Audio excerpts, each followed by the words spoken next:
Então, como eu ia dizendo, né, como a gente vinha dizendo, esse termo aqui, ele é sempre paralelo à linha de corrente, né? É o nosso elemento de linha de corrente. E aqui eu tenho um produto vetorial com a velocidade. E a velocidade, pela definição de linha de corrente, é o que? Ela é sempre tangente, né? O vetor velocidade é sempre tangente à linha de corrente. Então, se eu for fazendo um produto vetorial de alguma coisa com o meu vetor velocidade, então o resultado desse produto vetorial ele vai ser perpendicular à linha de corrente. Logo, um produto escalar com o elemento de linha de corrente vai ser zero. Tá? Então, eu tinha essa primeira observação 1 aqui, observação 1. Né? Vou fazer aqui agora uma observação 2, que é, né, o fato de que esse termo aqui, produto escalar com o nosso elemento de linha de corrente, é zero, porque isso aqui é perpendicular a V. E V é tangente à linha de corrente. Né? Então não tem outro jeito. Tá? Então o que vai sobrar da equação? Esse termo vai sumir. Né? Isso aqui vai virar uma derivada total e derivada total. E aí ficou, né, esse termo aqui. Então deixa eu pegar uma outra folha.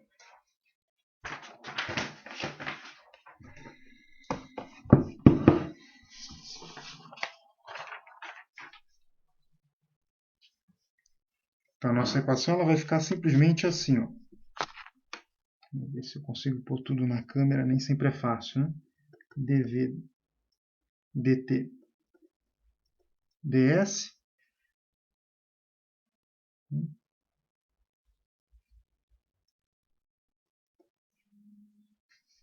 mais, né, a nossa derivada total de v ao quadrado sobre 2, mais a nossa derivada total do módulo da gravidade, né, z, mais derivada de p sobre ρ igual a zero. Então, aquela equação, ela ficou, né, virou isso aqui. Aquela equação, quando a gente pegou a equação de Euler, né, fez as substituições, né, de identidade vetorial, multiplicou por ds, então ela dá isso aqui. A gente não integrou ainda. Né? Então, mas isso aqui é uma equação de Euler agora alinhada, né, com uma linha de corrente. Né? Então a gente pode, né, fazer a integração. Né? Então eu posso pegar, né, agora e fazer isso aqui. Né? A gente pode integrar ela inteira de 1 a 2, tudo isso aqui, mas como as somatórios são lineares, a gente pode ir fazendo assim, de 1 a 2, né? De 1 a 2, né? De 1 a 2. Certo? Onde, o que eu estou querendo dizer com 1 a 2? Né? Se eu pegar aqui uma linha de corrente, eu estou chamando aqui, eu estou vindo de um ponto 1 a um ponto 2. Né? Ponto 1 a um ponto 2. Então, eu vou fazer integral por integral. Tá? E aí, uma observação interessante. Ó.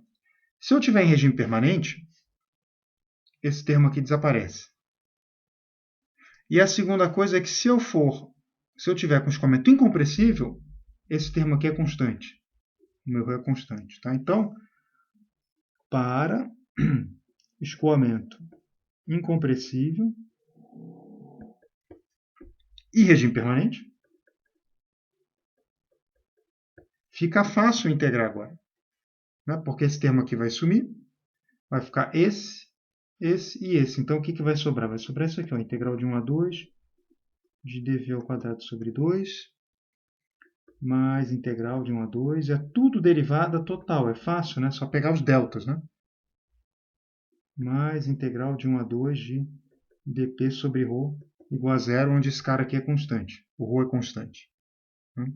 O g é constante também. Né? Então, quando eu integrar de 1 a 2, fica fácil. Né? O que sobrou aqui? Ó? O meio é constante. Né? Então, ficou isso aqui. Ó. v2 ao quadrado menos v1 ao quadrado sobre 2, mais g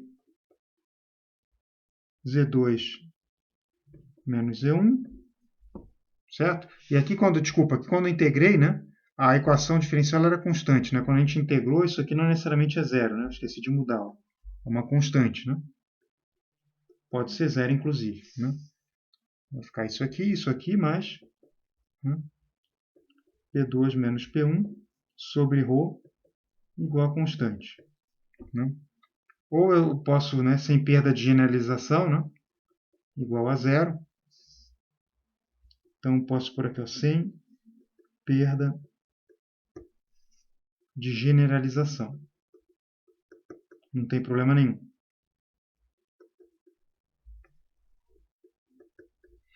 E que equação é essa daqui? Ó? Que equação é essa? Equação de Bernoulli. Né?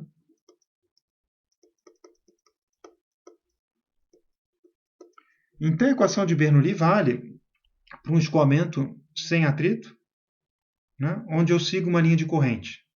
Tá? Ele não precisa... A gente não fez hipótese de que ele é irrotacional. Tá? Então, é isso que eu quero dizer. A gente não precisa dessa hipótese para usar a equação de Bernoulli seguindo uma linha de corrente. Eu preciso apenas que não haja atrito viscoso. Tá? E aí a gente tem a nossa equação de Bernoulli. Tá? Então, isso era o que a gente chamava de escoamento sem atrito. E a gente tem alguma coisa que é mais... um pouquinho mais restritiva, que é o que a gente chama de escoamento irrotacional ou escoamento potencial. Tá? Normalmente, o escoamento sem atrito ele vai ser irrotacional. Tá? A gente vai falar um pouco disso mais para frente. Mas em alguns casos ele vai ser rotacional porque se eu tiver, né, vorticidade, ela não tem como ser dissipada, né, num escoamento sem atrito. Tá? Mas normalmente, se a gente for fazer criar um escoamento irrotacional, né, como não tem vorticidade, então ela não vai existir nunca. Né? Ou seja, se ela não existe, ela não vai ser criada, e se ela já existe, ela não pode ser destruída. Tá? Isso no escoamento sem atrito. Né?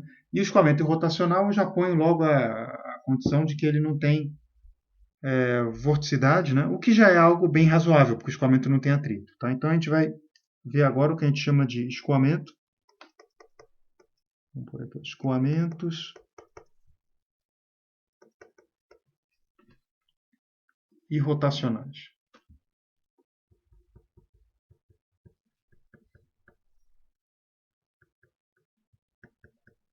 Escoamentos irrotacionais. Não coube aqui tudo, né? Mas, enfim, escoamentos irrotacionais. Deixa assim. Ou potenciais. A gente chama isso de escoamento potencial. A gente já vai ver o porquê. Então, o que é o escoamento irrotacional? O nome já fala, né? O nome já fala. Ele tem que o rotacional da velocidade é zero. É por isso que vem o nome, né?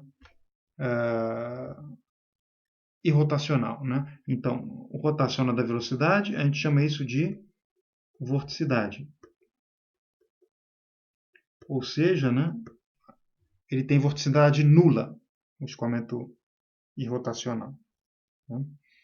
Então, isso define, né, o escoamento irrotacional. E onde que ele é usado? Tá? Onde é que a gente usa essa abordagem de escoamento potencial, né? Ou sem atrito ou potencial? A gente usa isso fora, longe de parede, a gente vai falar disso, né? Onde a gente não tem um grande efeito viscoso. Tá? Então, se isso aqui é verdade, a gente pode definir, né, uma dada, do mesmo jeito que a gente definiu a função corrente, a gente pode definir algo que a gente chama de função potencial. Tá? Então, quando a gente fala de escoamento rotacional, a gente fala também, né, de função potencial. Né? Então, a gente escreve assim, ó, nesse caso, né, a gente pode definir, então podemos definir, né, o que a gente chama de função potencial. Ó, função φ, e essa função φ, a gente chama isso de função potencial. Opa, função potencial. Tá? Desculpa que está meio rasurado. Tá? Então, o nome de escoamento rotacional acho que fica claro para todo mundo. Né? O rotacional da velocidade é zero. Né? Por que esse nome de função potencial? De novo, né? Vem de identidade vetorial, né? Ou de identidade tensorial, né? Então a gente sabe, ó, a gente tem isso aqui, ó, identidade, vamos por aqui, identidade vetorial. Tem uma identidade vetorial, se vocês pegarem qualquer livro de cálculo vetorial ou cálculo tensorial, ou se vocês quiserem provar, isso é possível também, né? A gente encontra isso aqui, ó, que o rotacional, tá, do gradiente de um escalar, né, é igual a zero. O rotacional do gradiente de um escalar é zero. Ora, se isso aqui é uma identidade matemática que sempre ocorre, o que a gente faz no escoamento potencial? Eu sei que para o escoamento potencial a gente tem isso aqui, né? Então a gente acabou de ver, ó, rotacional de V igual a zero. Então isso aqui era escoamento, a gente está chamando de irrotacional, né? Escoamento irrotacional me faz isso aqui. Ora, então a gente vê que no caso do escoamento irrotacional, né, a gente vai ter então, a gente pode definir que o nosso vetor velocidade vai ter essa forma. Ele vai ser o gradiente de um escalar. Então isso aqui define para a gente, ó, a gente pode escrever, né? A gente sabe então que a gente pode escrever o nosso vetor velocidade como gradiente de um escalar. E esse escalar, né? O que é o gradiente de um escalar, né? Quando a gente define um campo vetorial? É um potencial, né? É assim que a gente define, por exemplo, potencial gravitacional, potencial elétrico, a gente sempre define dessa forma, né? Então isso aqui, né, esse gradiente de escalar, a gente chama esse escalar aqui de um potencial. E daí que vem o nome, né, de escoamento potencial. Então esse aqui é o nosso potencial, a nossa função potencial que vai dar o campo de velocidade de um escoamento irrotacional. Então é daqui, né, que sai o nome potencial. Então a gente pode escrever, né, quem estava definindo o nosso escoamento potencial, então a gente pode escrever, finalmente, né, que para o escoamento potencial, a gente vai ter o nosso vetor velocidade, ele vai ser o nosso gradiente da função potencial. E isso aqui a gente vai poder escrever em coordenada, né, cartesiana, cilíndrica, esférica, etc. etc. Tá?